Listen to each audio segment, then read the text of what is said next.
Looking for a job is lonely. Endless searching, phone calls that go nowhere, applications that vanish into thin air. What if you could link with dozens of local companies who are hiring right now with just one connection? That's Express Employment Professionals. Find us at expresspros.com. One connection, endless opportunities, and no fees ever for job seekers. Express Employment Professionals. expresspros.com.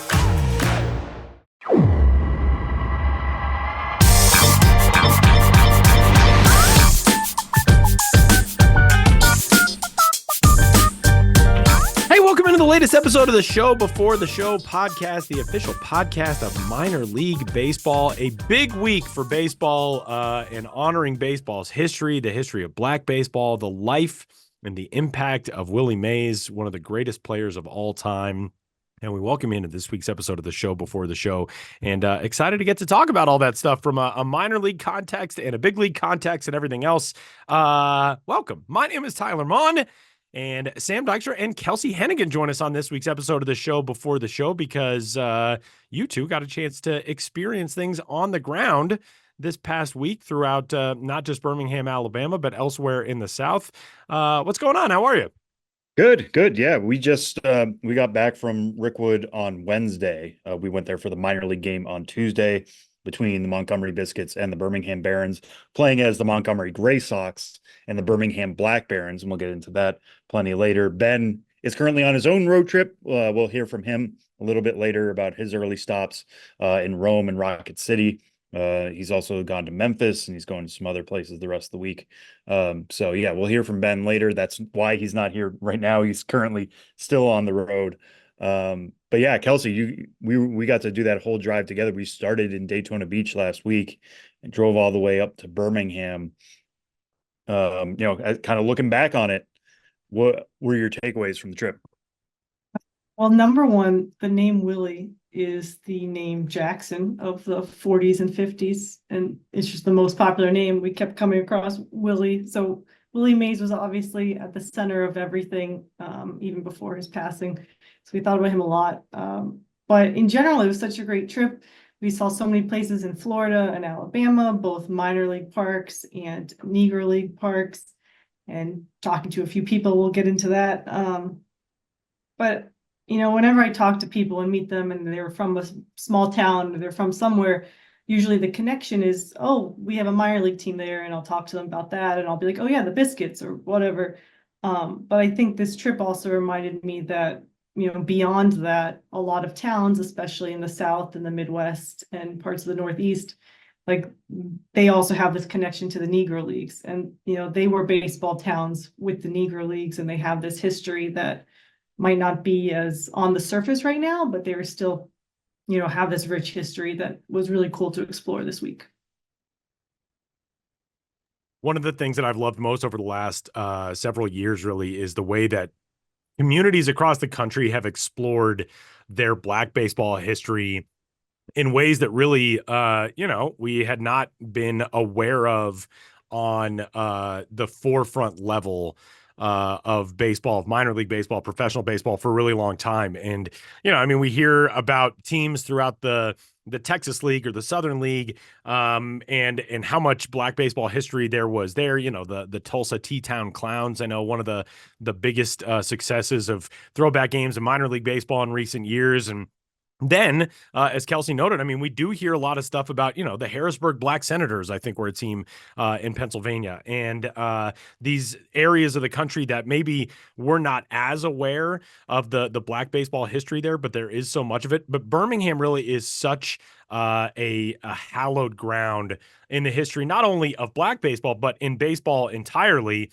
And for you guys to be able to be there, I was texting with a former minor league radio broadcaster, Jason Schwartz, the other day, and he said, there is something really beautiful. Obviously, it's sad, but there's something really beautiful about the fact that Willie Mays passed away right before this day, this week that was all scheduled to honor his memory and to honor his life and his legacy and his career.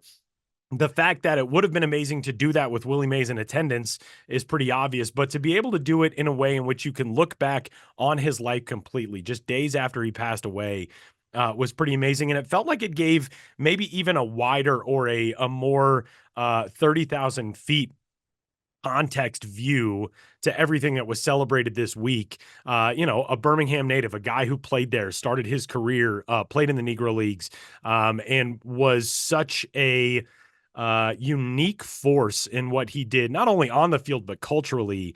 It just felt like everything that you could have wanted from an event like this came together for an event like this. And it's not often that happens in life. Yeah, I mean, it was fascinating just to see how everything kind of came together, and I don't want to say Willie's death came together, but hearing about him talk about Birmingham and Rickwood itself and how it was home to him. I mean, like, if you grew up in that area, and he grew up in Fairfield, Alabama, not too far from Birmingham, Rickwood was in many ways the Mecca. It was the place you were trying to make to be a member of the Birmingham Black Barons. Now, he played for a time for the Chattanooga Choo Choos before that, and then went to the Birmingham Black Barons when he was very young, 17 years old. But all of a sudden became the talk of the town. I mean, people flooded out just to see Willie Mays in that park, and the skill set that we know about Willie Mays, right, fit Rickwood so well, because we didn't get to see it on Tuesday because they've changed the fences. There's been a lot of renovations to Rickwood, not just for this week, but hopefully moving forward in the future. It used to be a massive outfield. I mean, the actual fence went all the way out near the train tracks. It was near 500 feet to center field. What did Willie Mays do? He covered more ground than anybody in the outfield. And you can only imagine how quick he was as a 17-year-old. So he fit that park really well. But he even had a statement a few days before the games began, saying, all these years later, this was a really important park to me. It was important when I was young. It's still important to me now, and we're both still standing. And that made it all the more heartbreaking, when news broke on Tuesday that he had passed away. But Kelsie, you're the one who told me. I mean, I was walking around the outfield, not in the outfield, but like in the stands out near the right field corner, just trying to take in some sights, see if there was anybody worth talking to, see if I had noticed anybody, that kind of thing, just trying to do boots on the ground, basic stuff. And then I got a text from Kelsie about Willie Mays has passed away. Kelsie, you were over on the left field side. What were you noticing about just the way the park reacted as it kind of spread? Because this isn't 20, 30 years ago. Everybody's got phones now. People are checking it. It's slowly getting around the park. Yeah, it was definitely an interesting experience. I was in the press box trying to post a video. Actually, Gerald, who's the chairman of Friends of Rickwood, he was saying that it felt like Rickwood was the center of the universe that week, and it was the center of the world. And I mean, that statement only got grander as the week went on. But so I was focused on that, and then Bettelheim, one of the MLB.com reporters we were with, just showed me her phone, and it was the Giants tweet, and it was just I just went completely numb. It was like chills, like just to be here at Rickwood, as we've said, a place that his legacy is so intertwined with, and this week that was to celebrate him, and then to get that news, it was just shocking. And yeah, so I knew that Sam was moving around and probably wasn't scrolling Twitter. So I texted him and just kind of looking around the park, just like kind of looking to see if people are on their phones, but most of them aren't because they're watching a baseball game. And just kind of wondering, like, when's the PA going to make an announcement? When's it going to happen? And we did the whole 7th inning stretch. Like, people are smiling and they're dancing and singing, one of baseball's great songs, or if not the great baseball song. And then, so that was the middle of the 7th, and then we have a whole half inning, and I'm sure it's because they're working on what they're going to say. They're working on the video tribute and all this stuff, and working up the nerve to be able to say those words. So then before the top of the 8th, they did a video and made the announcement, and everyone clapped and cheered and said, "Let's go, Willie." And I was thinking, I had just assumed we'd do a moment of silence, but it was almost more touching that everyone cheered and that everyone said, "Let's go, Willie." And it was like, this legend both on and off the field. And, we were celebrating him and not just mourning him, which was also a big part of it too. And it is good that, around the league the next day, major league teams did moments of silence, and is important. But in that moment, it was almost comforting that everyone was cheering there together. And MLB Network captured the moment. And the first thing they show is a guy looking at his phone. And usually when you see a guy on his phone at a game, you're like, oh, get off your phone, it's annoying. But like, you could see that he's recording the moment, and then he just hangs his head to cry because he's a Giants fan, he has a shirt on, and like it was just very raw and real moment. And especially to be there at his former park just meant that much more. Yeah, I think and I don't use this term lightly, I mean it quite literally. It was one of the most awesome moments I've ever experienced in my career in baseball. And I mean, just in terms of the sheer awe of it. It was so organic. It wasn't like it slowly started. It was everybody clapping at once. And, I was trying to record it myself, and there were people like tipping their caps towards the outfield, towards the Jumbotron that is in right center. But I kind of took it as just like tipping their hat at the field in general, knowing that Willie Mays was there. Chandler Simpson, Rays prospect, currently leads the minor leagues in average and stolen bases, had himself a really good game. Was talking about it afterwards. He's like, you kind of felt his spirit there throughout the game in general, and then you find out he's passing. He's like, he is definitely here. I mean, take that for what it's worth. You can believe in that kind of stuff if you want or not, but just knowing that Willie Mays is infused with Rickwood Field is enough. It makes guys want to be their best and show off in a park like that. And for Chandler Simpson, who is a center fielder, who is a guy who can hit for average, can show really good speed. Two of the things that Willie Mays was really great at. He might have been the best five-tool talent the game has ever seen or will ever see, to be honest with you. It was really special to see everybody kind of come together in that. And that, listen, part of this too is he was 93 years old, right? Like he was not traveling to this game because we knew he was, he's old. Like that's just the way it was. But he had lived one of the best American lives of the 20th century and into the 21st century, and had so many stories, and we got to share all of those and to acknowledge them and celebrate them in that way, and not just be filled with grief, to be filled with celebration that we got to know Willie Mays, whether you saw him play or whether you got to just hear the stories and watch the video and watch the catch dozens and dozens and dozens of times, like many of us have. It was really special to acknowledge that in that way and see it acknowledged by fans and prompted to do so, to just have it so organic in the moment.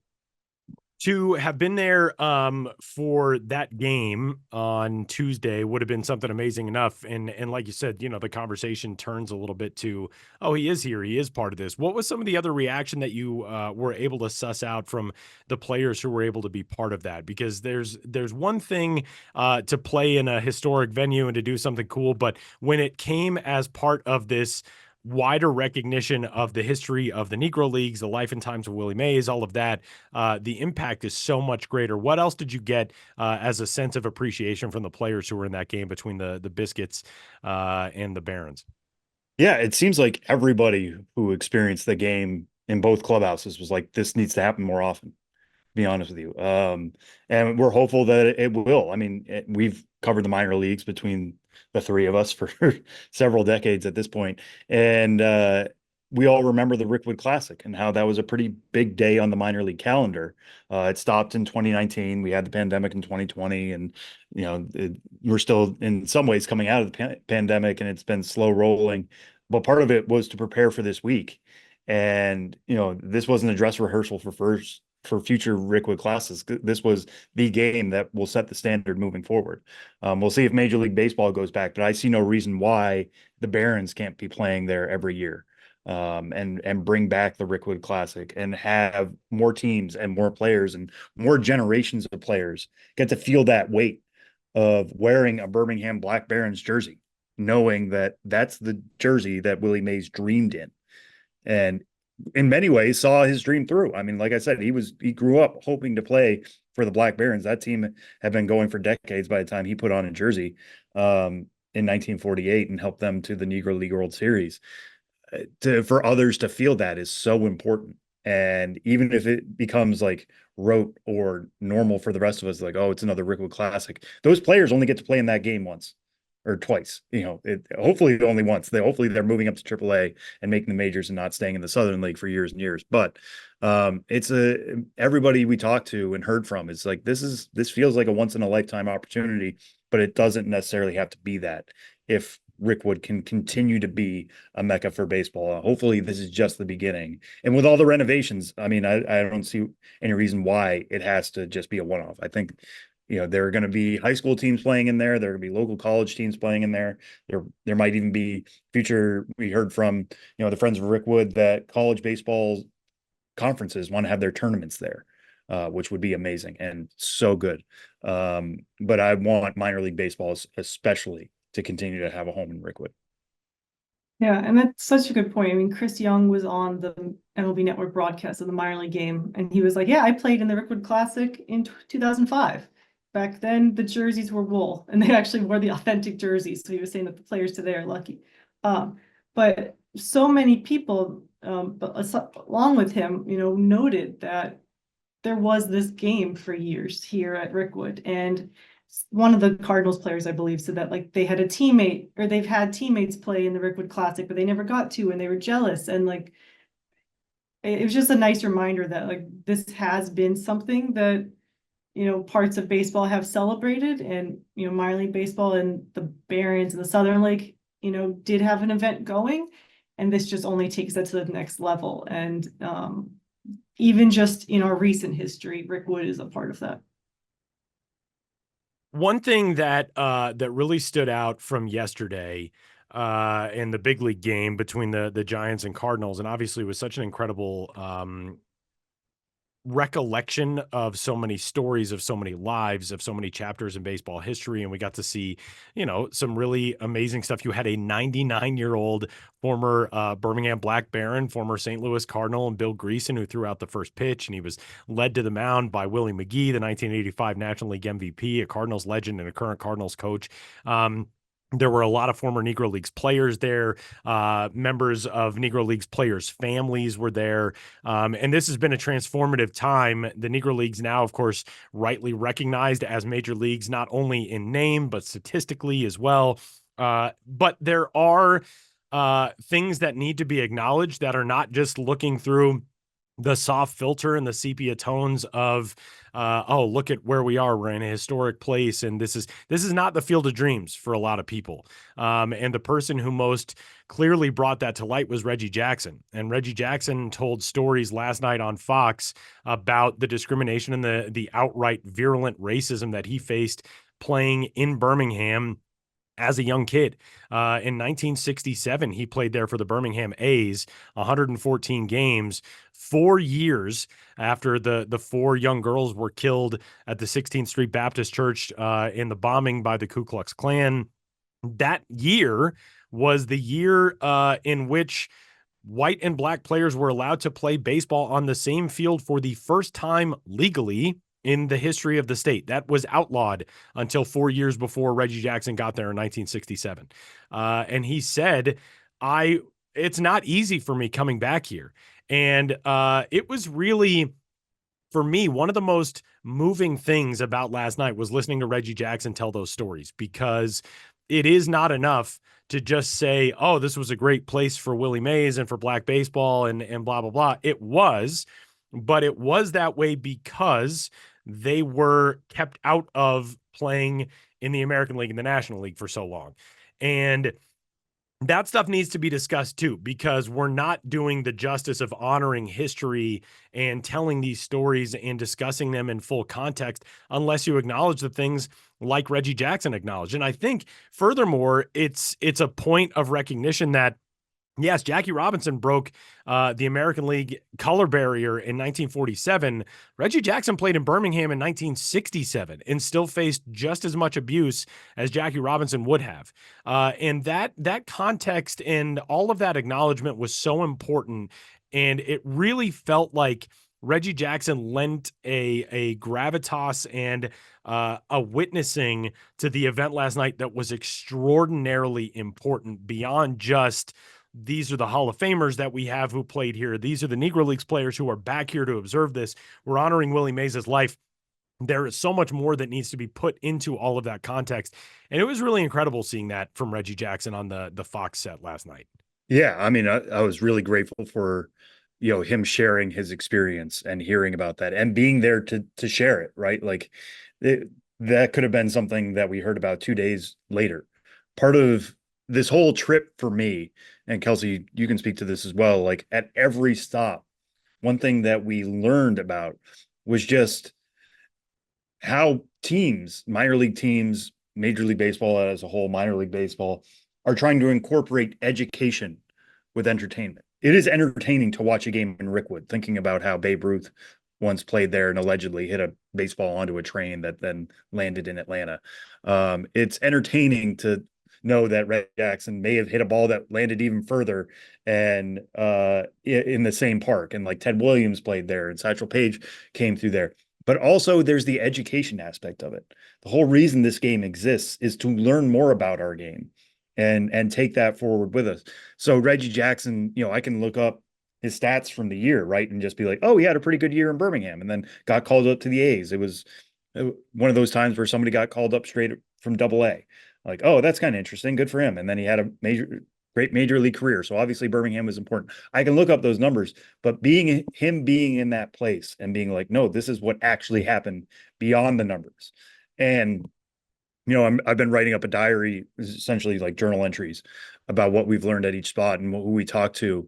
And the thing I keep coming back to is like one of the big stories of the summer in baseball, obviously, is how Negro League stats are now acknowledged as Major League stats. And I see Major League lowercase, and they're included in the record books now. And Josh Gibson taking over for highest average and knocking off Ty Cobb and stuff like that.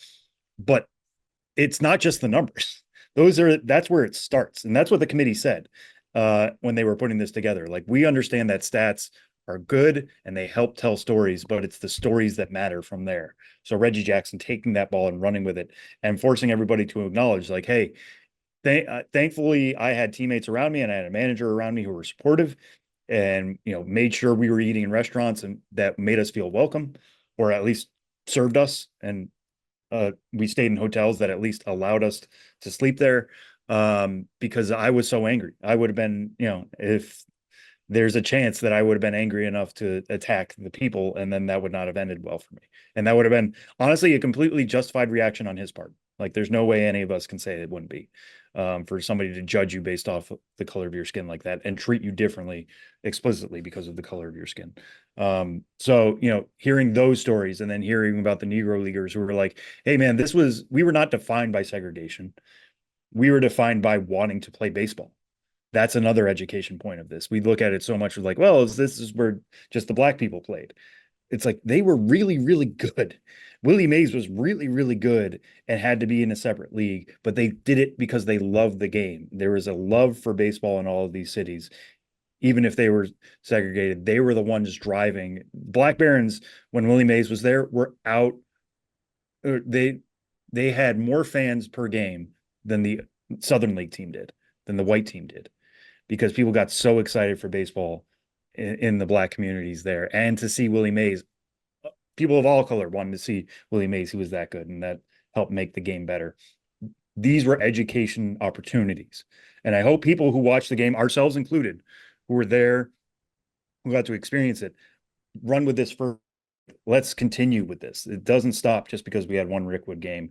You think about like how there's a bigger appetite for Negro League stories now than there ever was before. And that doesn't have to necessarily stop with integration. There should be a hunger for stories from the 50s, 60s. More Reggie Jackson stories are out there, and not just from Reggie Jackson, from players of all types.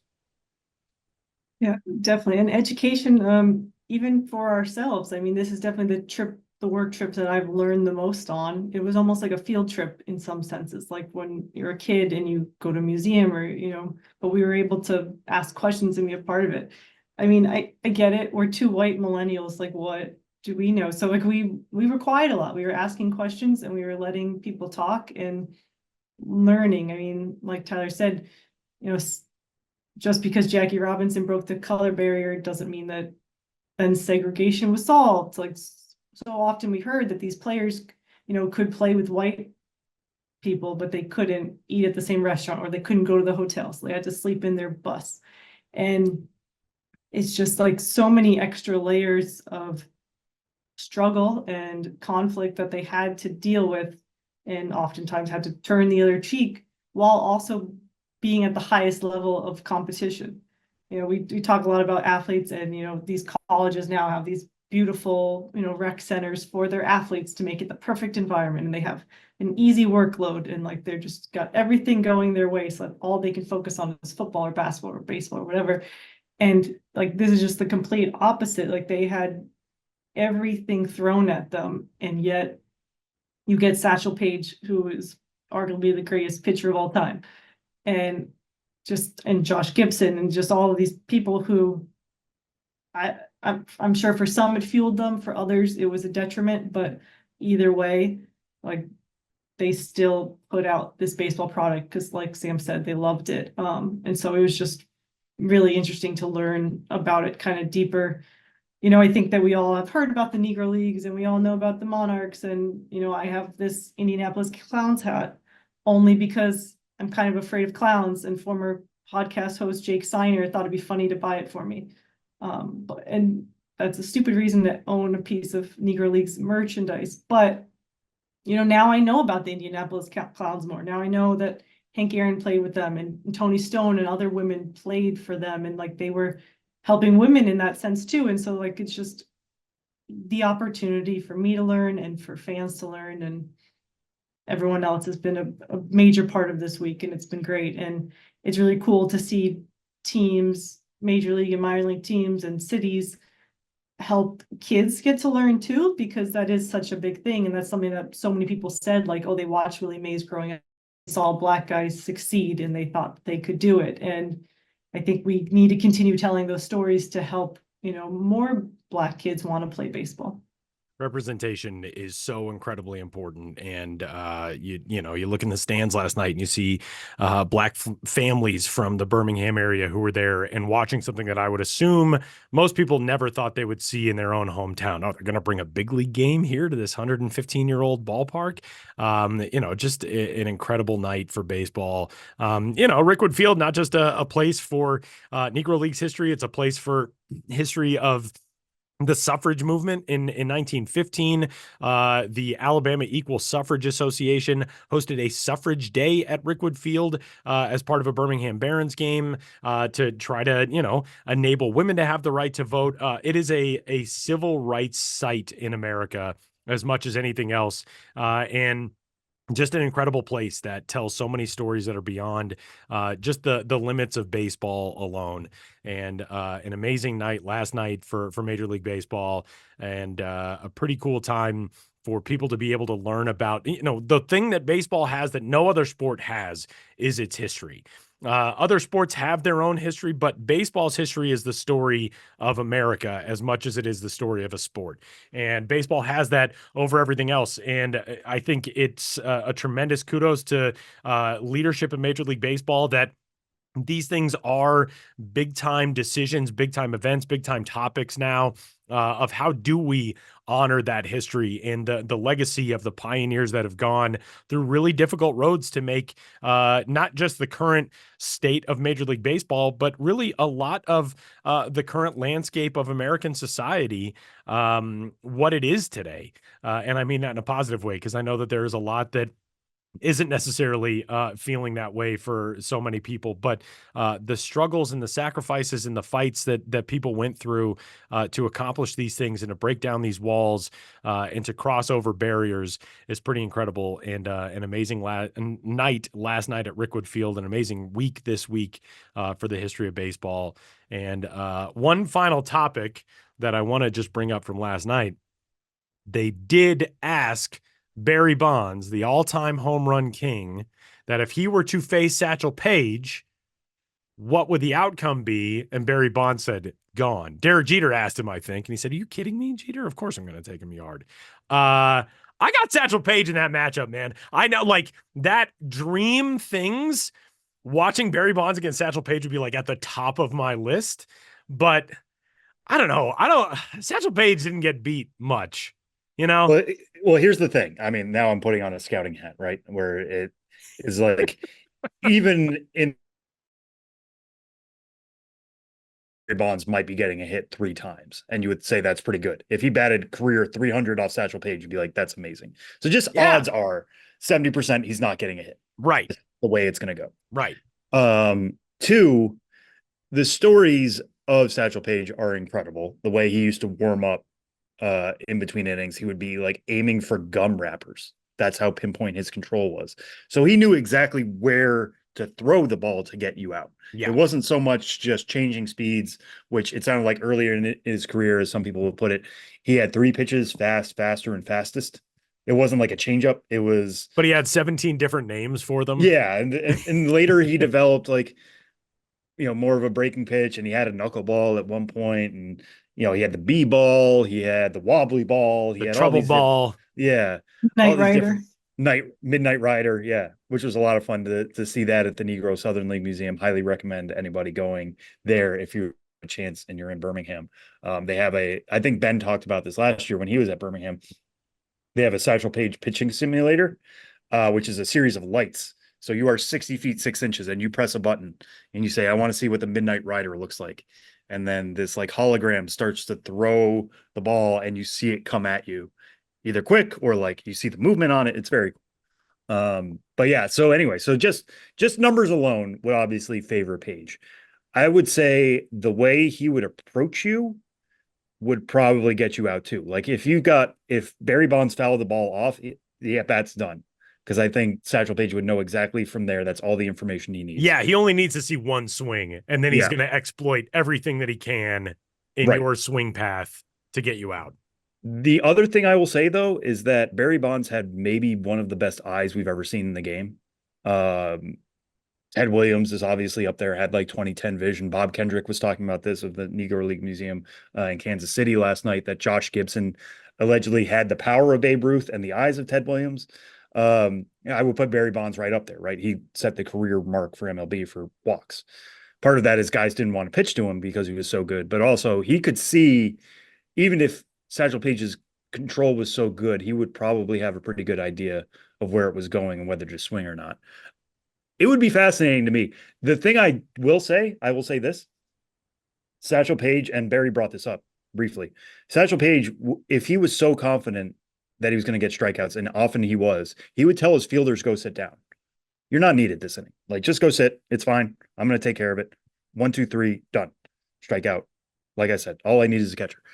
You get to play that in MLB The Show, last year's version, where after every out, Satchel calls somebody else off the field and tells him to leave. And, first it's the outfielders, then it's the infielders, and then he finally gets the third out just alone. But yeah, he reportedly did that multiple times and did it for the first time, the Denver Post baseball tournament, which was the first major integrated baseball tournament in the country.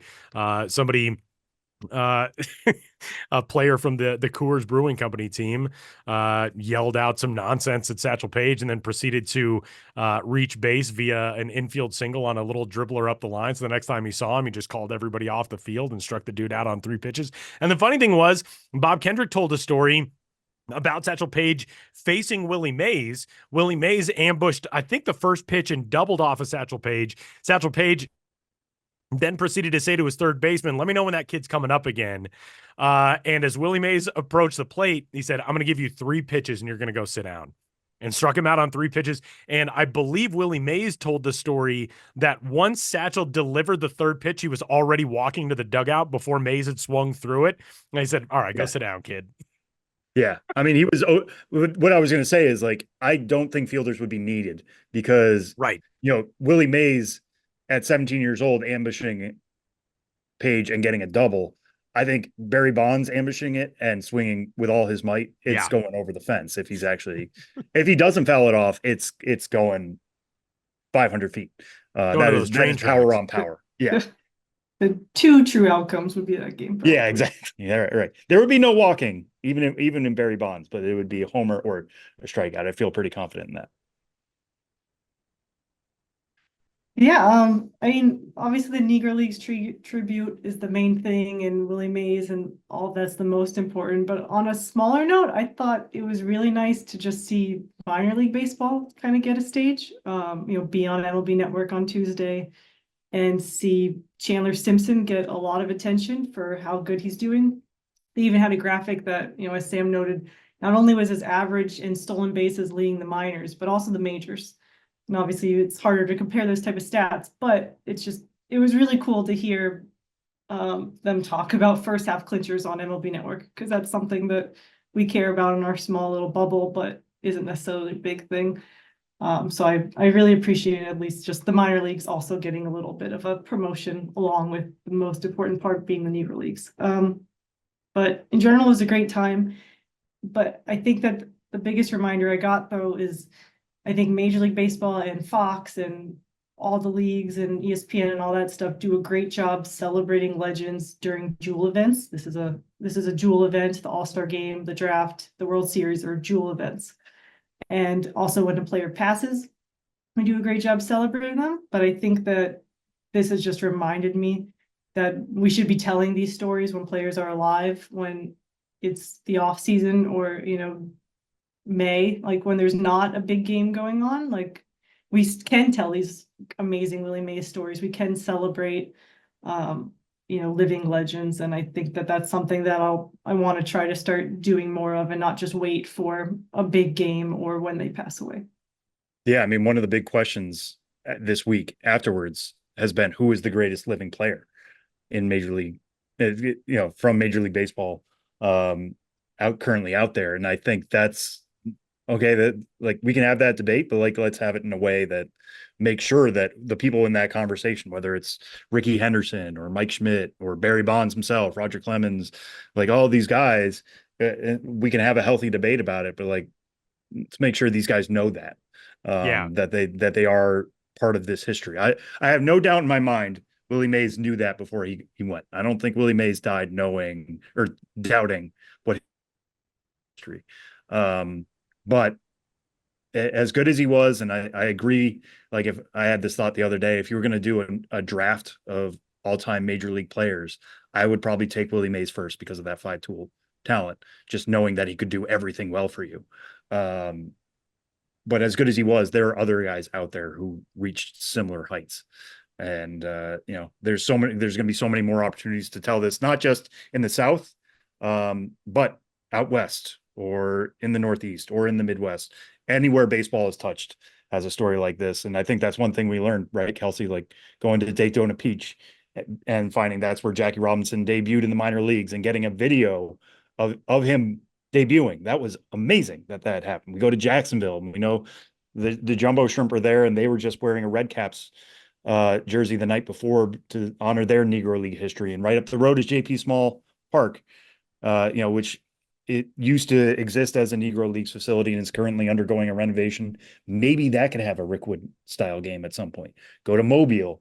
We talked to Cleon Jones, the Mets legend, the guy who caught the final out of the 1969 World Series. In 1969, 4 of the top 7 vote getters in the National League were all from the Mobile area. Willie McCovey, Hank Aaron, Cleon Jones, Tommy Agee. That's incredible. And he brought that up. Amazing. He was like, nobody talks about that.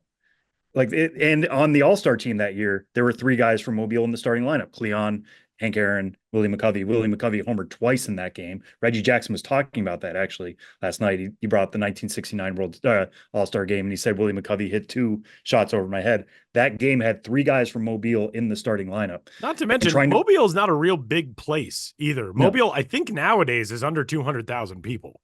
Right. And one thing Cleon Jones is trying to do is build what they're calling Heroes Plaza. Now, ground has been broken there, and there are going to be statues of the 5 Hall of Famers from Mobile that future generations can look at, because growing up for him, Satchel Paige was from Mobile. He was the guy that you heard at every street corner was a different Satchel Paige story. Here's where he did this. Here's where he did that. That field is where he sat down, these local legends. And then you're like, okay, so if that can happen here, I can do it. And that's how Hank Aaron starts. And that's how Cleon Jones starts. And that's how Tommy Agee starts. And at some point in the mid 80s, baseball started to fall off. Well, now if we have these statues in these places, prominent places, maybe those dreams can start anew. for guys for young kids, especially black kids coming up, to see the 5 Hall of Famers are Satchel Paige, Hank Aaron, Willie McCovey, Billy Williams, and Ozzie Smith. I mean, those are 5 absolute legends. Those are not guys who squeaked into Cooperstown, and they all came from that area. That's another way of like, let's make sure these future generations know these stories and know that these things are possible in your backyard. It is a really exciting time for baseball in so many ways, and what a week.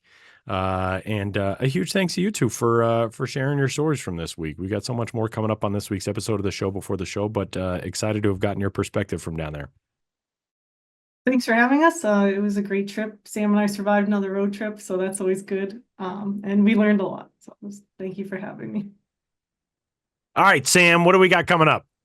Yeah, so as part of this trip, we went to Jacksonville, like I said, and we stopped by 121 Financial Ballpark, home of the Jumbo Shrimp. They were home that day on Sunday. We kind of lucked out in that regard, so everybody was kind of getting ready for the game. But we reached out to general manager of Jacksonville, Harold Craw, just to talk to him a little bit about how they are honoring the Negro Leagues. And he's had a real detailed history of minor league baseball with stops in Johnson City, Quad Cities, Charleston, his hometown Chattanooga. And at every stop, it sounded like he picked up a little bit more about that region's history, specifically with their ties to the Negro Leagues. He's made a lot of friends with Negro Leaguers over the years. So we wanted to talk to him about that and just what he's gathered from that and how he's bringing it to Jacksonville, and how, the expansion of history in Jacksonville, what that can mean for that community. So here's us talking to Harold Craw.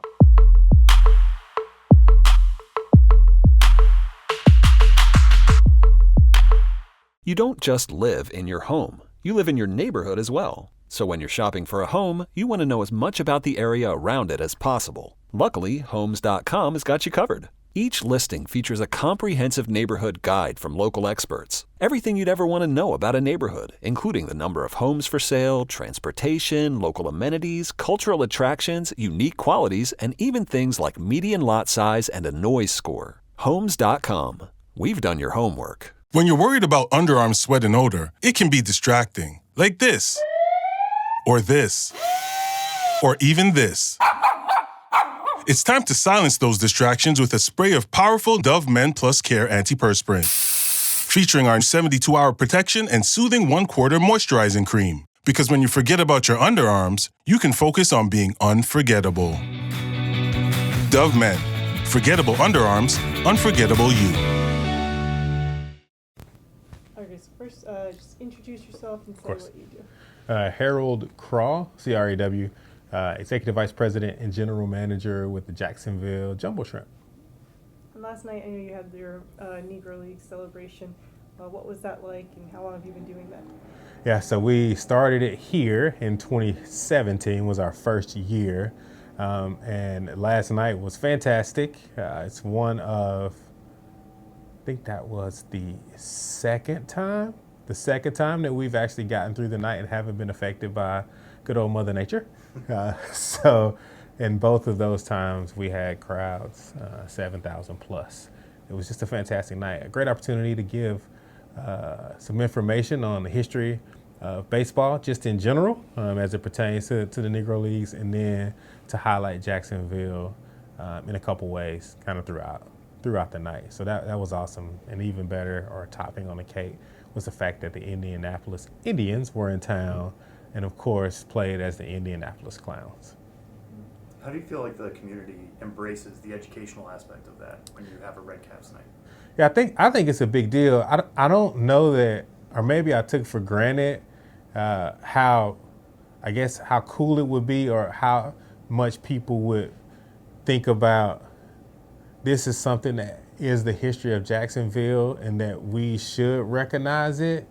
And I think I noticed it even more the first year we played. Obviously, it was a big deal. It was fantastic. It went well. But I believe the questions about, hey, when are you guys going to wear those jerseys again? Hey, tell me about this. And then our opportunity to continuously grow that year over year, not just during our baseball season. but we actually have another pretty big event that happens in February here that we titled the High School Heritage Classic of Jacksonville. It's a pretty big deal for us. There's two traditionally African-American high schools that have some baseball players that folks might know probably more in other sports. They have of all sports, but one of the guys that I know from having worked in minor league baseball is Vince Coleman. So he played for Raines High School. So it's William Raines High School and Jean Ribault High School. And they play against each other normally here on our field. And so the two high school teams will play both in Red Caps uniforms, home and away uniforms. And then we give away a trophy to the winner of the game known as the A. Philip Randolph Cup. So A. Philip Randolph was a huge civil rights guy that really fought a lot and did some pretty impressive things as well. And so it's been a great couple years. I think for me, the hook, line, and sinker for the game was the opportunity to have it play as almost like an education day, if you think about minor league baseball. And so we bring kids, 3rd, 4th, 5th graders out, and we pack the stadium, and then we are able to educate them about the history of the Negro Leagues. And then for some of the young men that might continue to play baseball or start playing baseball because they came to the game, an opportunity if they go to Raines or Ribault to potentially play on the field at some point as they're growing up. So that's a pretty big deal for us, and it's been exciting to watch the game grow. Is there anything you've learned from your time doing these Red Caps games? Yeah, I mean, I think just engaging with guys that have played in the Negro Leagues, it's just how humble they, are, and for those that have passed, they were, about their experience. Knowing that it was difficult, knowing that it was hard, I believe that they loved the game so much that they would just do, whatever it took to be successful. I think that's probably the thing that I've tried to take through my career, is to try to be humble and appreciative of the opportunities that you're given as well. And so, but from the baseball side and the history side, in different cities, you get to hear pretty cool stories from guys that played or guys that had that experience. A gentleman I know, I have to tell this story. His name's Buster Hare, Harold Hare. He told a story about being young and going and watching games at Durkeeville, pre-integration, and said that they would go, him and his friends when they were young, teenagers, preteens, they would go climb in the trees that hang over the field and they would watch the games. And inevitably, at some point during the game, someone would see them from the stands, let the local authorities know, and they would have to jump down out of the trees and run back in to the housing developments there as well. But that just speaks directly to the love of the game and how much and how bad you want to be able to see that game. Luckily for him, Buster had an opportunity to play in the Negro Leagues a little bit professionally in Canada before he had an injury and had to come home. Do you know how to spell Buster's last name? Haire. There we go. Harold Hare. And we were talking about this before, but your stops between Charleston, Quad Cities, Chattanooga here, what other Negro Leaguers did you get to hear from and pass along their stories? Yeah, I mean, fantastic gentlemen. Two of my, I would call closest friends, Carl Long, that played for the Birmingham Black Barons, 51 through 53. He was actually an All-Star, I think in 53. I don't think they verified it. It's a guess, but I know he was an All-Star. And then Clifford Layton, who was a left-handed pitcher that pitched for the New York Black Yankees. Man, both just great guys. I mean, Carl has a huge history and his family outside of the baseball industry, and being able to meet both of those guys and honestly become friends, to where we just would talk on the phone, or they would check in on me and I would check in on them. Both have since passed. I miss those guys, miss talking to them, but it's pretty cool. I still actually talk to Carl's son on a regular basis, and his grandson as of I think it was 3 to 4 months ago, had committed to play for Southern Miss. We'll see how it turns out, because I know DJ's a fantastic ball player. So who knows? Oh, that's so cool that, like, generations apart, you still can form these bonds just over baseball with them. Yeah, it's just chatting, right? It's about life. A lot of it had to come from, I think, and this comes from conversations with them, having the opportunity to see another African American gentleman on the executive side of the business, I believe, was a sense of pride for them. I don't know. I don't want to speak for either one of those guys. I think it was a sense of pride. And so, we would just talk about different things. I mean, a lot of times it was life. A lot of times, how are your kids doing? They met my kids, have pictures of them, holding my little one. I remember DJ when he was about this big, coming to games when I was, in Charleston, working in Charleston. So, and I just think that it was an opportunity for them to maybe have a little piece still of the game. Selfishly for me, it was a way to just get some wisdom. Like, what did you deal with? How did you deal with that? Or during your tough times, like, what did you use? How did you use it? How did you get through those experiences? So, yeah, man, miss those dudes, and they're honestly some of the most ridiculous stories that I've ever heard as well. A pretty cool time in chat when I was in Chattanooga. Had a chance to bring them, it's my hometown. And so I had a chance to bring them in to my hometown, which I had wanted to do forever. And we did the whole circuit. I took them where I played baseball. We talked to some kids there. We met some other people in the city, and we did that whole thing. And I took them down to historic Ingalls Stadium. And so we were going to do some interviews at the stadium. And so we pull up, we park. The stadium's not being used at all. It's just the stadium now. And so we pull up, we park, we walk to the front gates, and as the ladies coming to open the gates so we can go in, they both stop. And Carl stops, and he closes his eyes, and he just starts to stand there. And I'm like, Carl, what is going on? And he was like, the jingling. I'm like, what? He said right here was like a coin pot that people would toss change in. I just remember the jingling from walking through, and I got chill bumps now. But when I was like, whoa. And so you think about that, and that was kind of one of those experiences that I'll keep with me forever. I mean, they just both stopped, stone cold.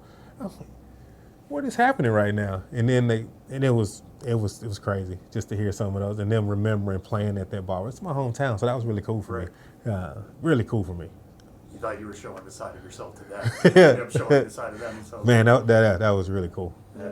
You mentioned you asked them about, like, advice or what words stick with them to help them get through all of that. Is there anything that you carry with you as advice? Yeah, I mean, mine is one of perseverance, right? You see what they did on the field, you see what they became in life and how they are paying it forward. And so anybody that I can give advice to is to persevere, right? Baseball is a game of failure. You learn a lot, whether it's on the field or off the field. And so perseverance is the way that I think ultimately you can be successful long term in life. It's something I try to preach into my kids on a daily basis. And hopefully they will listen a little bit when they're not being stubborn.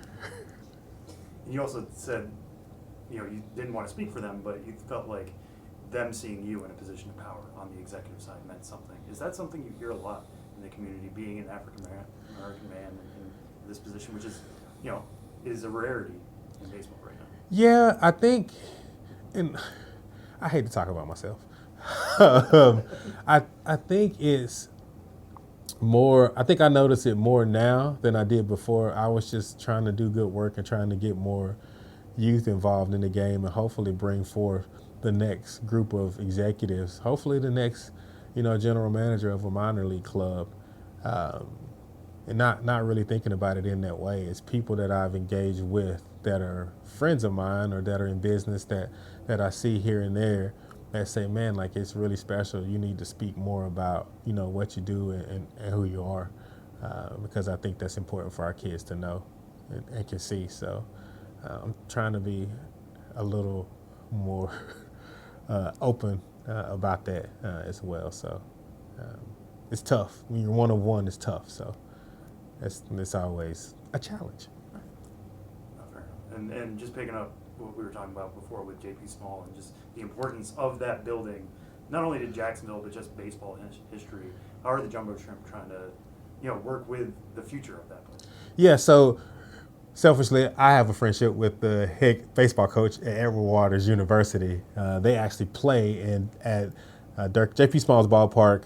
It's Hank Aaron Field now. This has been recently named JP Small's ballpark. And so right now there's a renovation project going on to actually make the field turf so they can play there, as well as a local high school, Stanton High School, which also has a history in the community as well. And so we want to help them get going. They actually play a game with us every year where we bring in another college and they play here on our field. But more so, like if there's an opportunity for us to be able to take what we do, or even potentially, I'm sure, far in the future, to be able to play a game there and just engage that local community and what we could bring, I think that would be fantastic. There's so many stories, I'm sure, that folks who have lived there or parents or grandparents have lived there that they could tell about the field being used and how it got used, and then honestly, who played there. I think that'd be really cool. So, yeah, I hope that happens in the future sometime. But I'm just excited to see the field complete, looking great, and having the community be able to use it.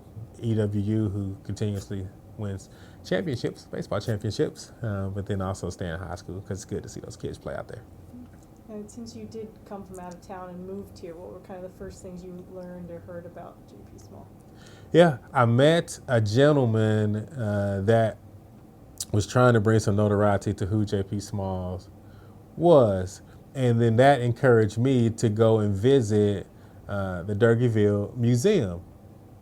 And so when I went to visit the museum, I met a great guy by the name of Lloyd Washington.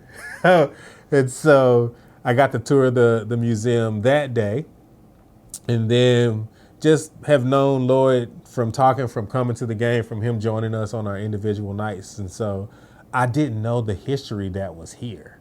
And so that was very fun for me. I also met another gentleman who took me to a lunch spot, no longer still in business, in Durkeeville, where I had the opportunity to sit down with, I think there was 6 gentlemen, African-American gentlemen. Had no idea who any of these gentlemen were, and I just sat there and they just talked for an hour. They talked about everything from who was the best basketball team in town when they were younger, to who played where from a baseball standpoint. They talked about a huge track event that we have here in town. That's a big deal. And from that, I didn't realize that the head of the table was Buster Hare. That was how we first met. And now it's full. And so that was cool, and that was a great experience for me. And I think I left and I called my dad immediately, and I said, Dad, like, the history here is just ridiculous. I mean, not just in sports, but just in general, like baseball, it doesn't matter, basketball, track, like just history. Like it was an amazing thing. And so that was my first entree into Jacksonville, and I just continue to learn and meet fantastic people that are here. And one thing that kind of stands out from all these stories that you're telling is where education meets excitement, and trying to get those two things to combine. How do you do that from your seat as a GM? Yeah, be purposeful about it. I'm a big proponent of education in general. I'm a former school teacher. I taught physical education and health. I'm a former school teacher. But I thought it was important, and school is important for me. It's important for my kids. And so I feel like for us, there's a great opportunity for us to engage of all ages. And so when we can offer an opportunity to come here, people think for fun.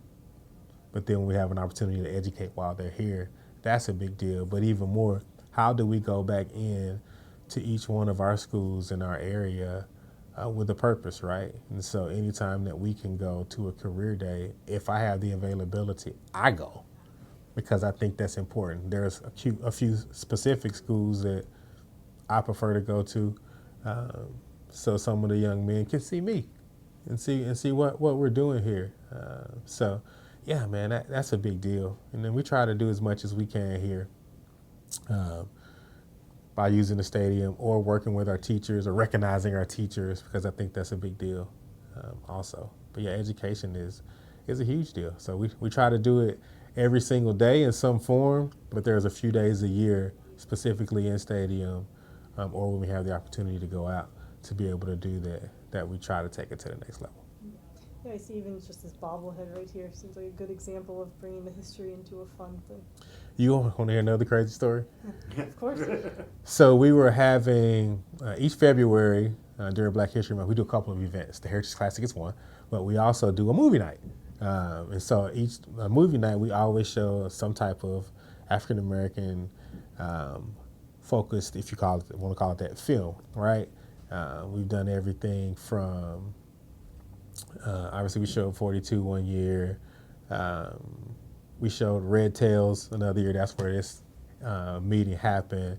We did year one, especially because my daughter's favorite Disney princess is Tiana.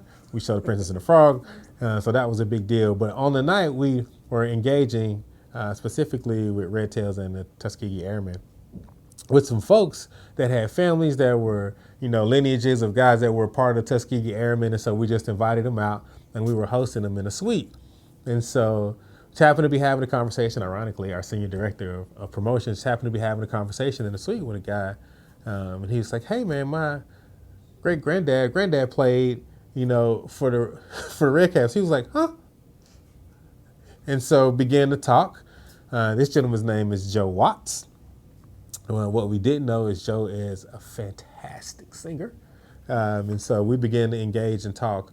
And so when we invited him out to sing the national anthem, he sang, and then we continued to engage with him and found out, who his family was, and that it was, Charles Harris, who played, for the Red Caps a little bit and a couple of other clubs as well. And so we thought, well, this is the perfect opportunity, which is a couple of years ago, perfect opportunity to do something as a giveaway on Negro League Baseball Night. And we figured we'd get the approval of the family, and we did a Charles Harris bobblehead. And so it's funny how things just come full circle as well. And so that was our opportunity to link the past with the present through just a random meeting that happened in a suite. Sounds like every year there's like something more you're learning about just the history of Jacksonville baseball. Yeah, I mean, I feel like it's every time we have an event that's unique, that focuses on, in the African American community, I learn or meet or run into somebody that, I never had the chance to meet before. Last night we had about 40 former semi-pro play college ball, many of them at Florida A&M, that I just wanted to go up and say hello. I got a text message from a friend of mine, Reggie Lucas, who is the nephew of Bill Lucas, who worked with the Braves. And so we became friends over an event that we did a couple years ago that we were working on together. And he said, come up and, say hello. So I went up to say hello and then began meeting some of the guys that played semi-pro ball. Met a guy that actually played minor league baseball, that actually played in the old stadium before it was here, but just across, our old stadium was built just across the parking lot from our new stadium. So had played here in the past, and former guys and former baseball coach and athletic director of Raines High School, Rudy LeCount. So, I mean, it's just, you meet guys and then they talk about where they played and what they did and where it went on, and even if they were essentially barnstorming or even just playing semi-pro in their different leagues, communities and neighborhoods actually had leagues here, and they would meet in different areas and actually play ball. And so hearing some of those stories is pretty impressive. So that happened last night, which I thought was cool. Talking to some of those guys, I got chill bumps just hearing some of their stories because it's pretty cool. And then what's the reactions from the community, from the fans who show up?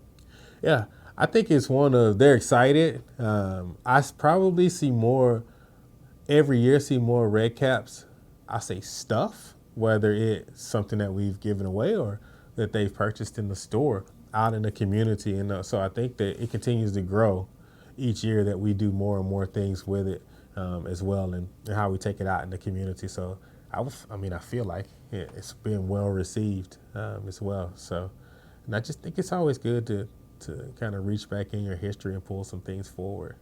We focus on this, and then we have a couple of other things that we'll do each year to reach back in our past, as we know that everything that we were doing moving forward was built on a phenomenal foundation that was here before we got here. So we just try to build on that.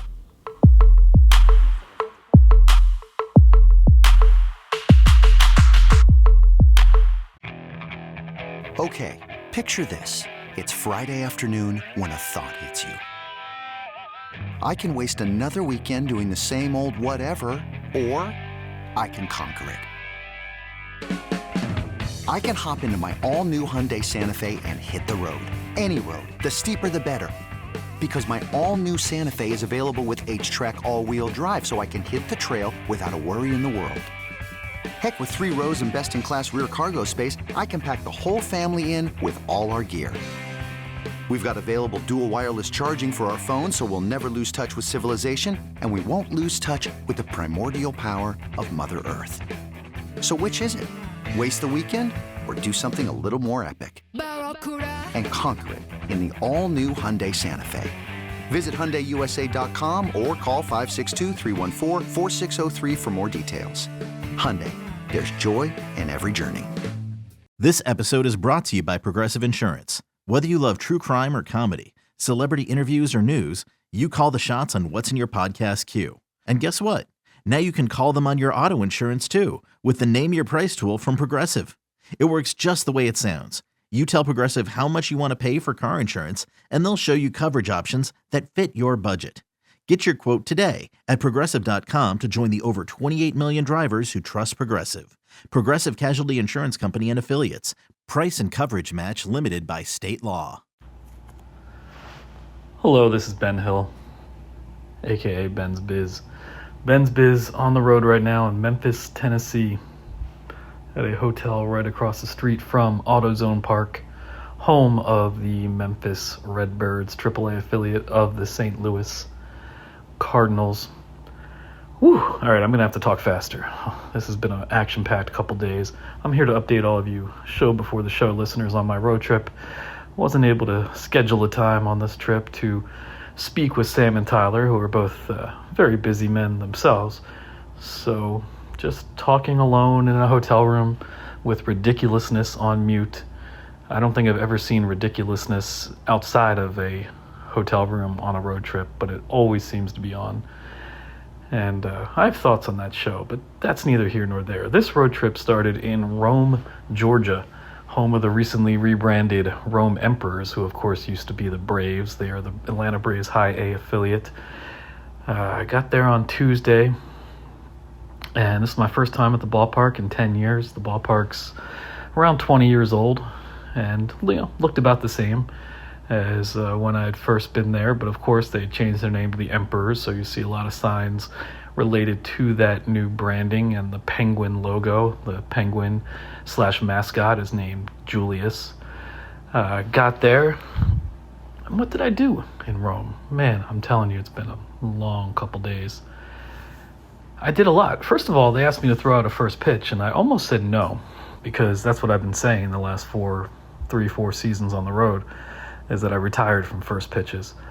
But on this road trip, as with the last one, on several of the stops, I'm joined by an MLB content creator to do photos and videos with me, and that's turned into little road trip recap videos. And so I thought, it's all about the content. We live for content. So I threw out a first pitch, and of course it was a perfect strike. My catcher was Julius, the Emperor Penguin mascot, and he dropped the ball. I would actually charge him with a pass ball, but my pitch was perfect.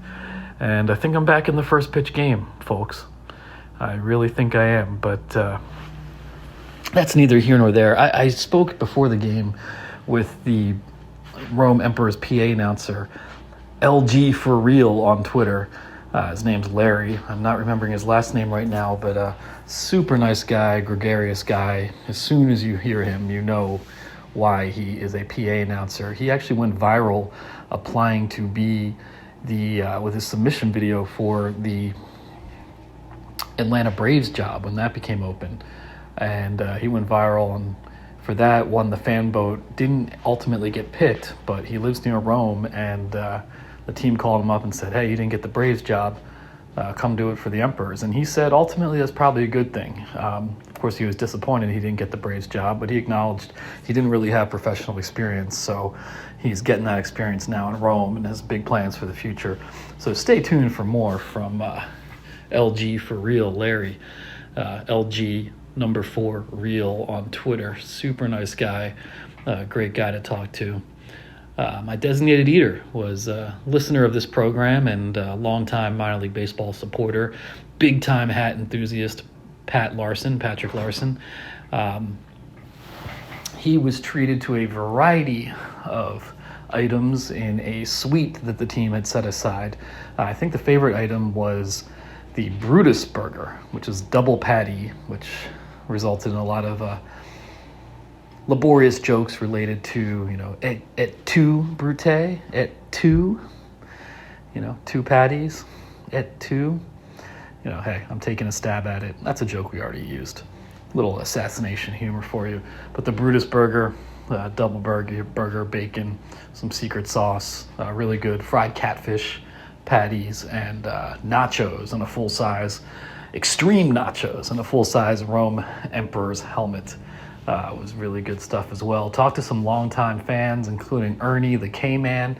He has had some health issues in recent years, has Parkinson's disease, so he doesn't hang up the K signs at the ballpark for every strikeout, but talked to him and his wife Nancy, and always just great to talk to longtime supporters, and great to see him still out the game, despite his issues, supporting the team, and that's really what it's all about. Talk to other fans like that who were just so effusive about what that team meant to them. And I know that's a common story, an old story in a lot of ways, but it always makes me feel good about this job.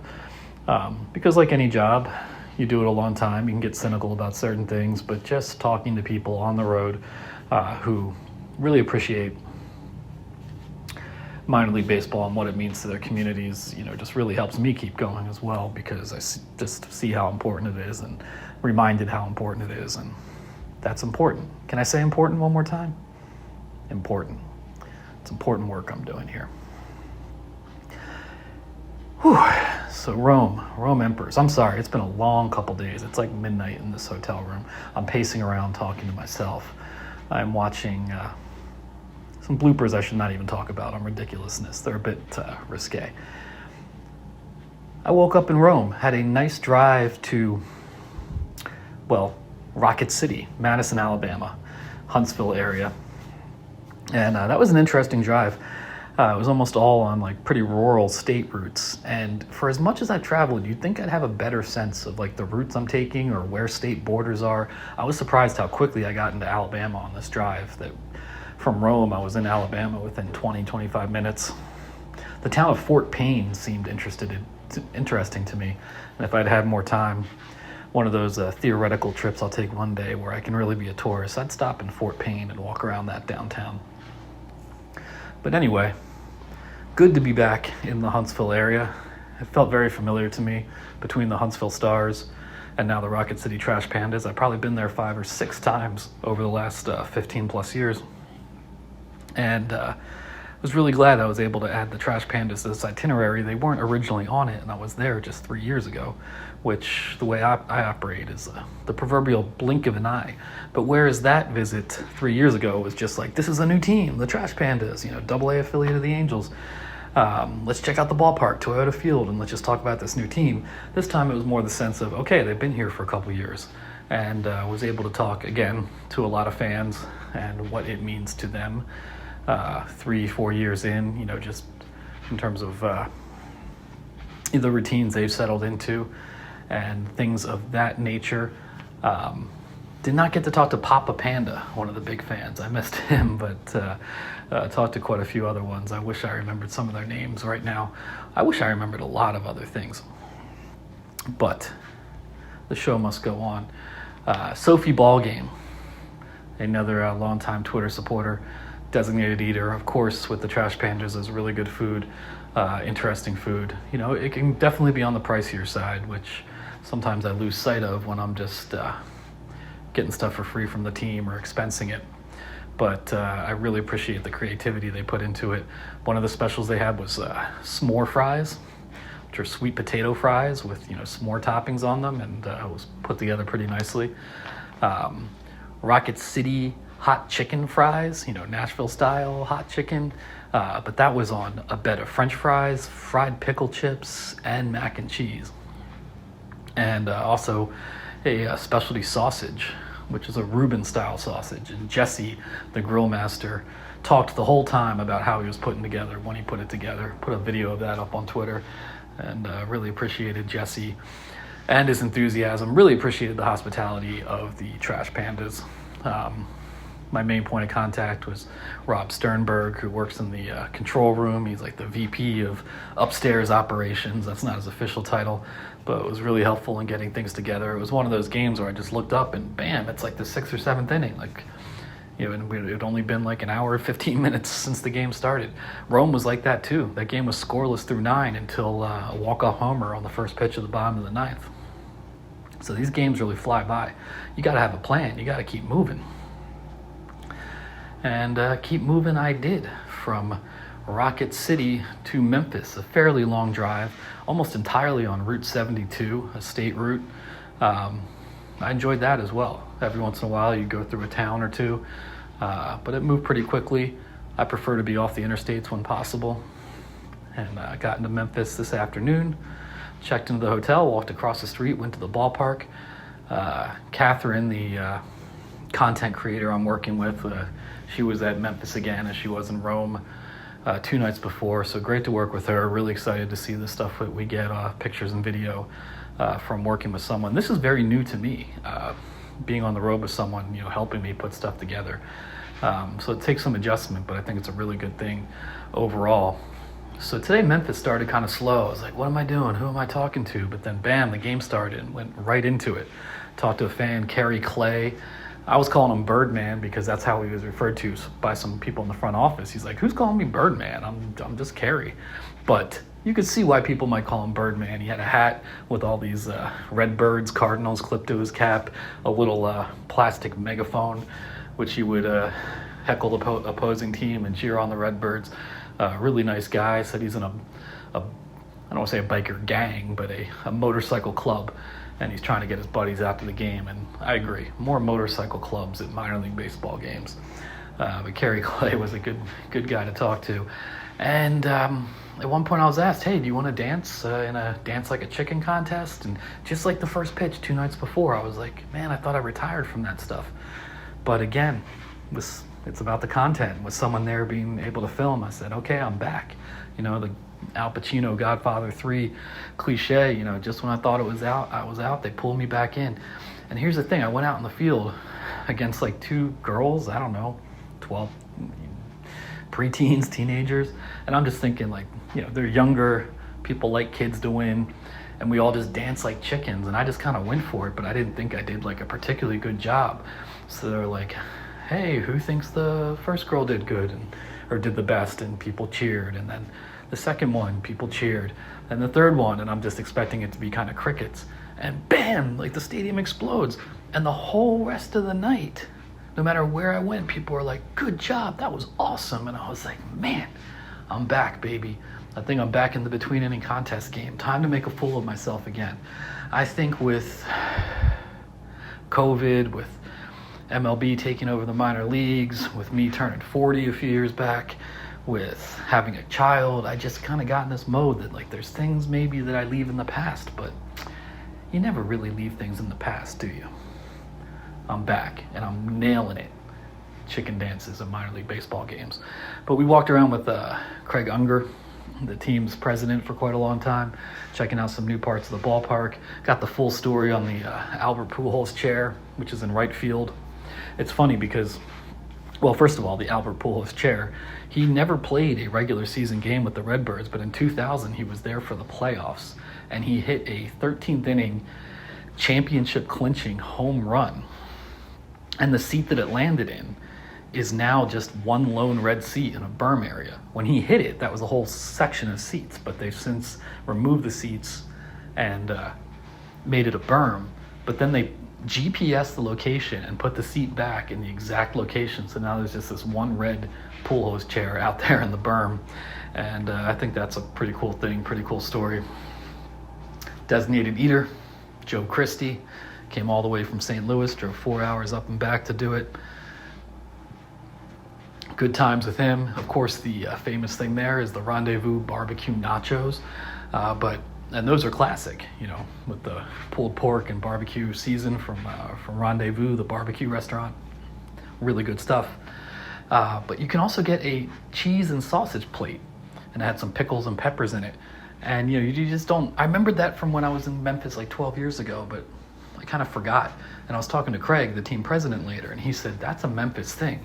Whether you go to a real upscale restaurant or a local burger joint, you can just get these cheese and sausage plates. And the sausage in this case was kind of like a barbecue, style kielbasa, some barbecue sauce and seasoning, pepper jack cheese, cheddar.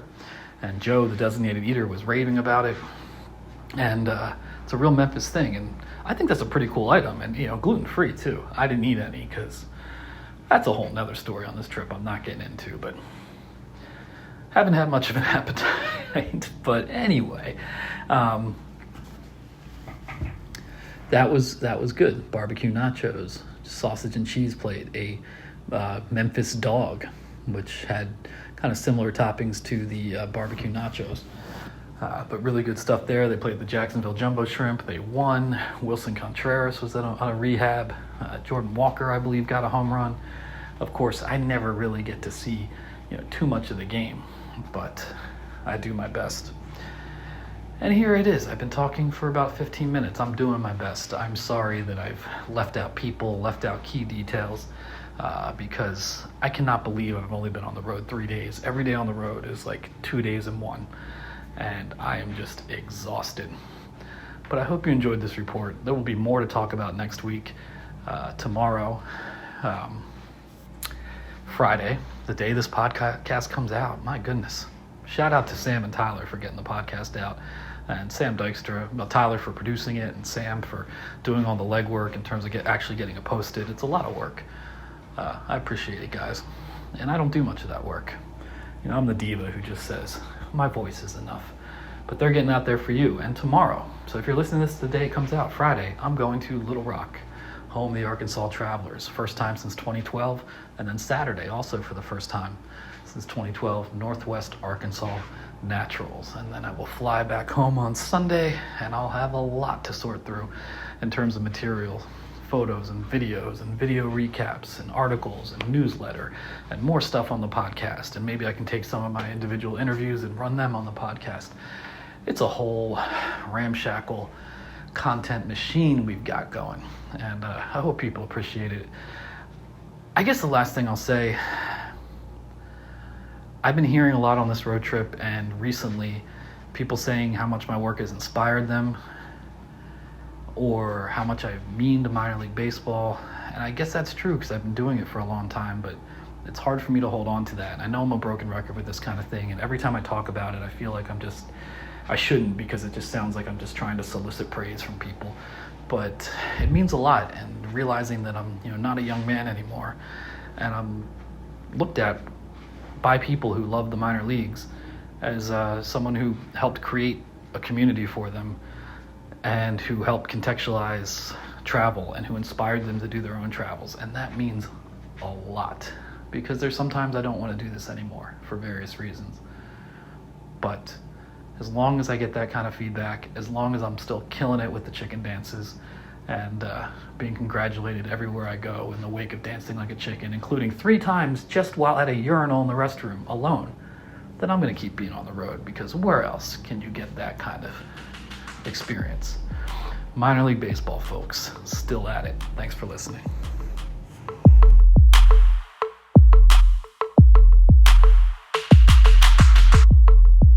This is it. We've got an Amex Platinum Pro on our hands, ladies and gentlemen.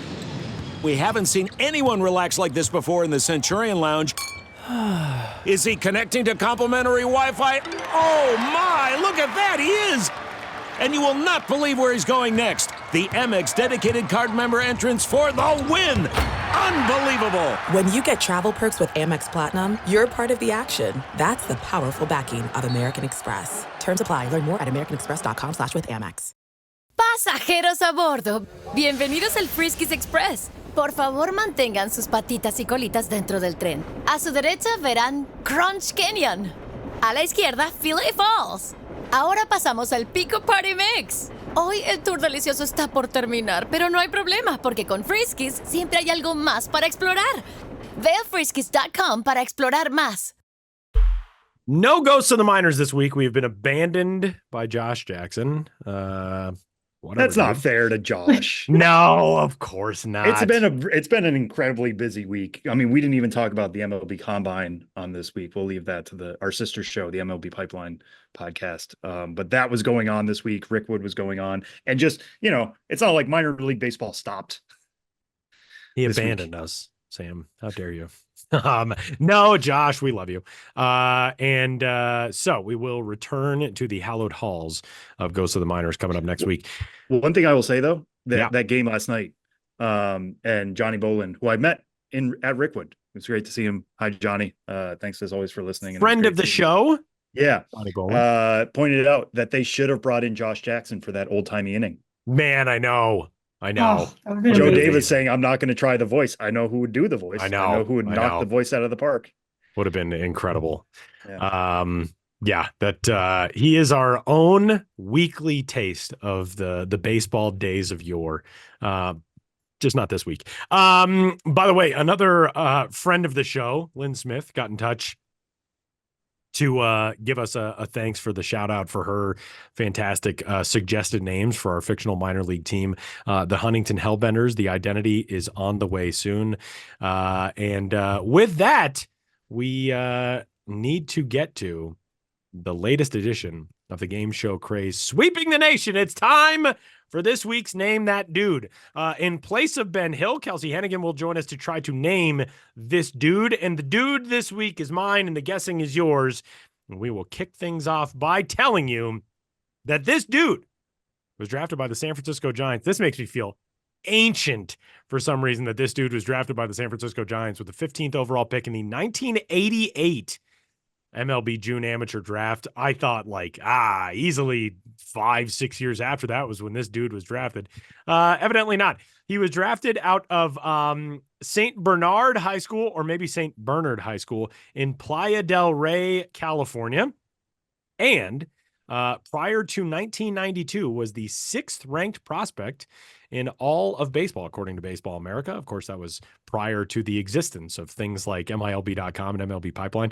But he made his debut, professionally that is, in 1988 with the Everett Giants of the then Class A short season Northwest League. 1989, he made the climb to Clinton in the Midwest League at Class A, the Clinton Giants, and then the San Jose Giants. They had a lot of very inventive names for these teams as he climbed the ladder in 1989. 1990, graduated from the then Class A Advanced California League with the San Jose Giants to the following year, the AA Shreveport Captains. They were not the Giants. And then made his major league debut with 9 games at the age of 21, his age 21 season with the San Francisco Giants. He also spent 48 games that year with the Phoenix Firebirds. And really, from that point on, did not make a ton of appearances in minor league baseball. In 1999, he spent a couple of games in the Rangers organization with the AAA Oklahoma Redhawks, not Oklahoma City, not the Oklahoma City Baseball Club, not the Oklahoma City Dodgers, the Oklahoma Redhawks, who were in Oklahoma City. The only other time he found himself in a minor league game was in 2007 as part of a rehab appearance, presumably, in the Boston Red Sox organization with the Pawtucket Red Sox. But this gent, just one of those guys who had a really nice big league career. He played parts of 17 major league seasons, the majority of them with the San Francisco Giants. But I will say, to hone in on a thing here, I remember him most for the mantle that he inherited as a member of the St. Louis Cardinals. He was a member of the St. Louis Cardinals. Never mind. From 1996 through 1998. He was actually an all-star in 1997, but he spent 3 years with the Cardinals, 3 years with the Texas Rangers, 2 with the Chicago White Sox, 1 with the Diamondbacks, Rockies, Red Sox, Reds, Nationals, Blue Jays, and Brewers.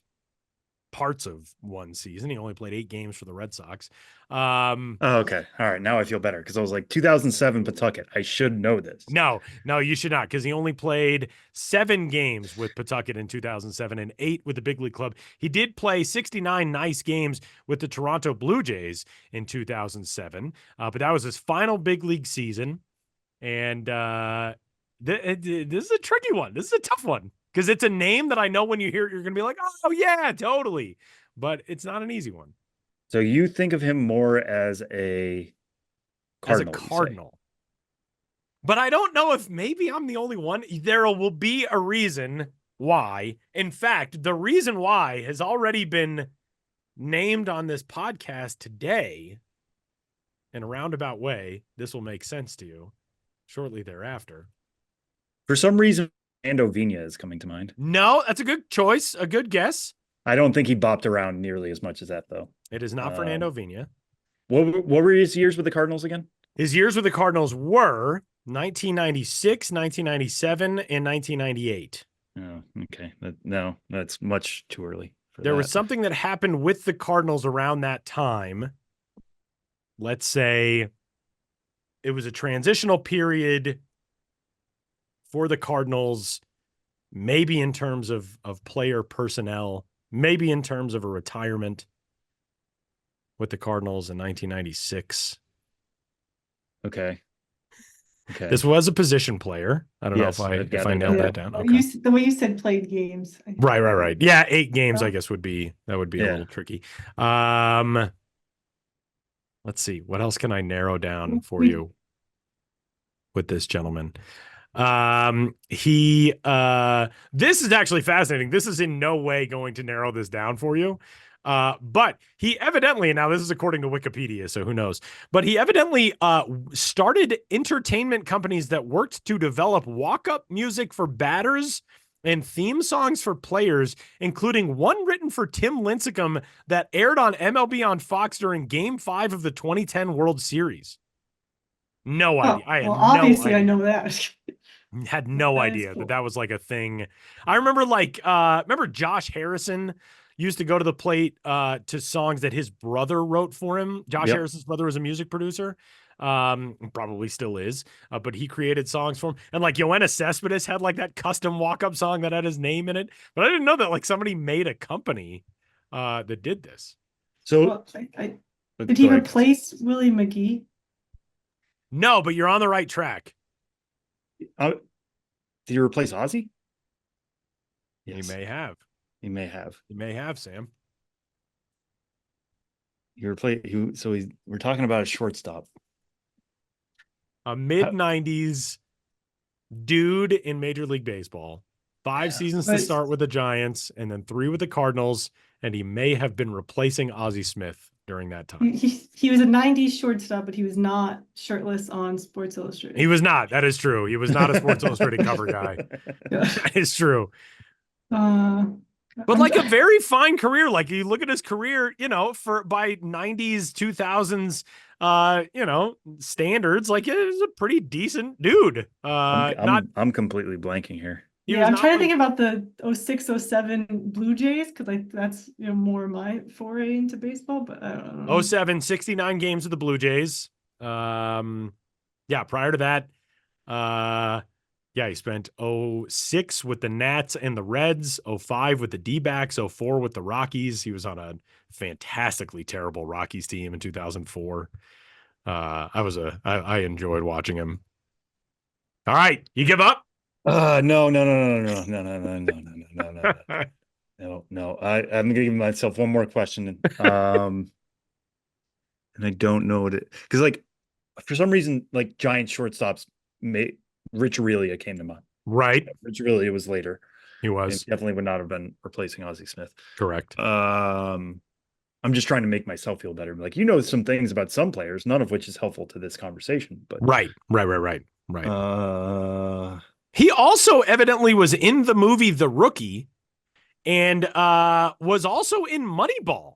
And he portrayed Miguel Tejada. Royce Clayton? Yes, Royce Clayton. Royce Clayton is the answer. Yeah, Royce Clayton played Miguel Tejada. Yeah, I did not remember that about Moneyball. I'm sure when I was watching it, I was like, "Is that Royce Clayton? Is he playing Miguel Tejada?" Yeah. See, I did not know that. At least in my recollection of it. But yes, Royce Clayton. How about Royce Clayton? 17-year big league career. I believe it. I mean, he looked great in Moneyball. Didn't really look quite like Miguel Tejada if you've followed any of the A's teams. Right. And highlights one of my bigger problems with that movie. I love that movie very dearly. And you know, I get it why it's such a hit. But then you're just like, is Barry Zito mentioned in this whatsoever? Right. Is Tim Hudson? Right. Is Mark Mulder? Like, are we just going to acknowledge the three-headed monster in the rotation, or no? We're just going to say David Justice. It's just Kevin Youkilis walking a lot. Royce Clayton also, by the way, listed at 6 foot 175 on his Baseball Reference page. Miguel Tejada 5'9", 220. Not quite the same build. For a couple of guys who spent a lot of time starring at big league shortstop positions. But yeah, Royce Clayton, 17-year big league career. And that's just what I remember. I remember when Ozzie Smith retired, Royce Clayton was like, oh, he's going to be the guy. And I was like, how can you just be the guy to replace Ozzie Smith? You know, Ozzie Smith played his final season with the Cardinals in 1996. He was an all-star, by the way, but he played 82 games. And in his age 41 season, he hit 282 with a 728 OPS. And then they were just like, that is Royce Clayton kid. He's got it. Like, what? And he was really good the next year. He was fine. He was an all-star. The numbers weren't like outstanding, but how, you know, it's like when they asked Didi Gregorius, like, you're going to take over for Derek Jeter. How does anybody do that? That's such a thankless job. You can't do anything right. Yeah. But Royce Clayton parlayed it into a pretty good career. Exactly. The pressure alone of following those footsteps. But I mean, someone has to, and it's probably better than be a mediocre player. Not that I'm not making comments about Didi or Royce, but then someone who's like really good and like even more because they're not quite there. They're almost there. But I don't know. Someone has to do it.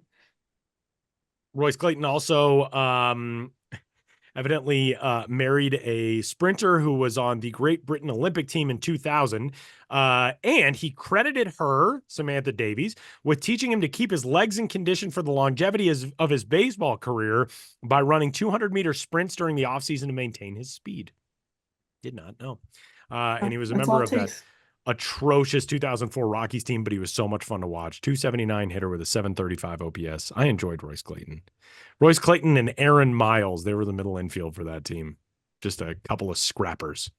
Jeremy Burnitz was on that team. Preston Wilson was on the team. Anyway, that's all. Samuel, nice job getting Royce Clayton for this week's episode of Name That Dude. And that'll do it for this week's episode of the show before the show. Huge thanks to Ben for checking in from the road, to the Jacksonville Jumbo Shrimp as well, and of course to everyone in Birmingham and throughout the stops that Sam and Kelsie made this week, and for Kelsie Heneghan, Sam Dykstra, the absent Josh Jackson, Benjamin Hill, and all the rest. My name is Tyler Mon, and we will catch you next week.